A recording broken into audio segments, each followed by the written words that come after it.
A Bíblia nos alerta sobre tempos de dificuldade. No entanto, ela também nos instrui sobre como nos preparar para enfrentar esses dias com fé e perseverança. Em Atos 11:28, nós temos um exemplo bem prático disso. Aqui diz: "E levantando-se um deles por nome Ágabo, dava a entender pelo Espírito que haveria uma grande fome em todo o mundo. E isso aconteceu no tempo de Cláudio César. Cláudio César foi um imperador romano naquele tempo. Então o texto está dizendo que naqueles dias desceram profetas a Jerusalém. Eles foram ao encontro desses cristãos e dos apóstolos que ali estavam reunidos. E Deus, que tem o seu objetivo de comunicar tudo à igreja por meio do seu Santo Espírito, ele deu essa revelação a este homem.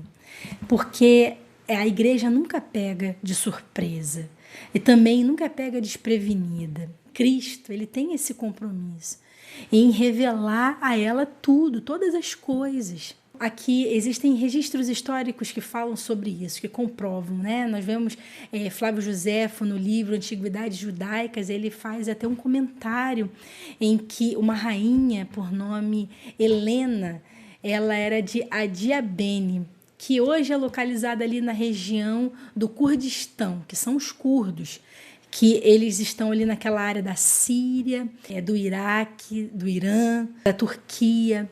Então aquela rainha, ela comprou figo e trigo aos judeus ali de Jerusalém.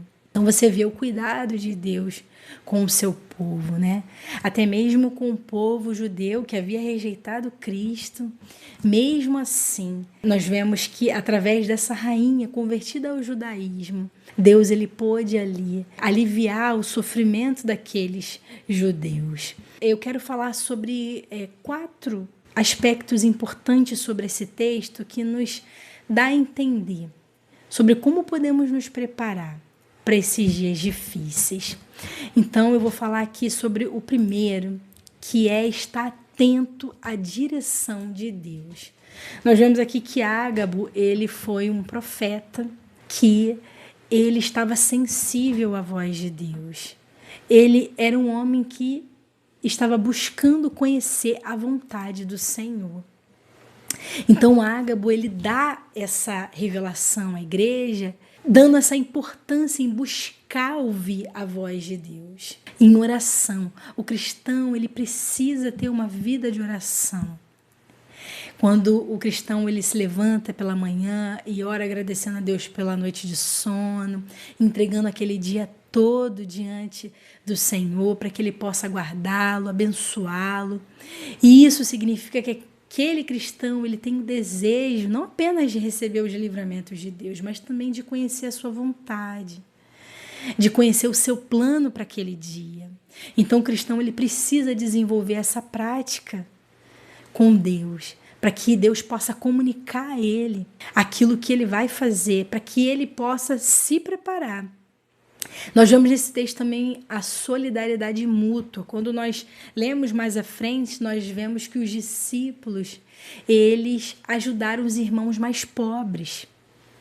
Enviaram dinheiro para eles, para que pudesse amenizar as questões das dificuldades, necessidades básicas que eles estavam vivendo. Então nós vemos que é necessário compartilhar, mesmo passando por momentos difíceis, nós precisamos compartilhar aquilo que temos com o nosso irmão, com o nosso próximo, aquele que precisa de ajuda, da nossa ajuda. Depois, em terceiro ponto aqui, eu vejo que é uma confiança total em Deus. Mas essa confiança, ela não exclui uma ação prática. Você vê que eles reagiram, eles se planejaram para que tanto eles quanto os outros pudessem ser beneficiados durante esse período. E também outro ponto importante que eu vejo é a comunhão entre os irmãos. A profecia de Ágabo, ela veio no momento de comunhão da igreja. Como é importante o cristão ele estar no meio dessa comunhão com os irmãos.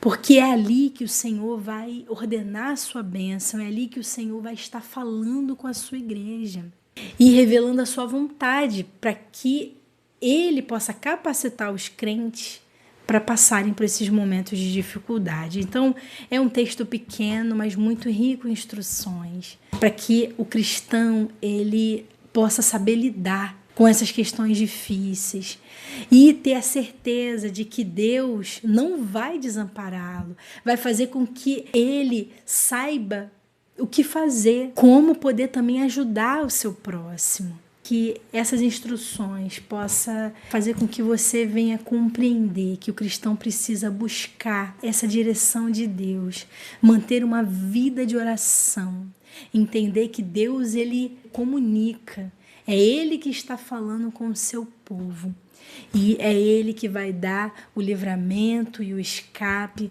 para que o seu povo possa passar por essas tribulações, por essas dificuldades e sair vitoriosos e a mensagem do Evangelho possa alcançar os corações, porque muitas vezes em tempos difíceis os corações estão ainda mais sensíveis para que possam se converter ao Senhor Jesus.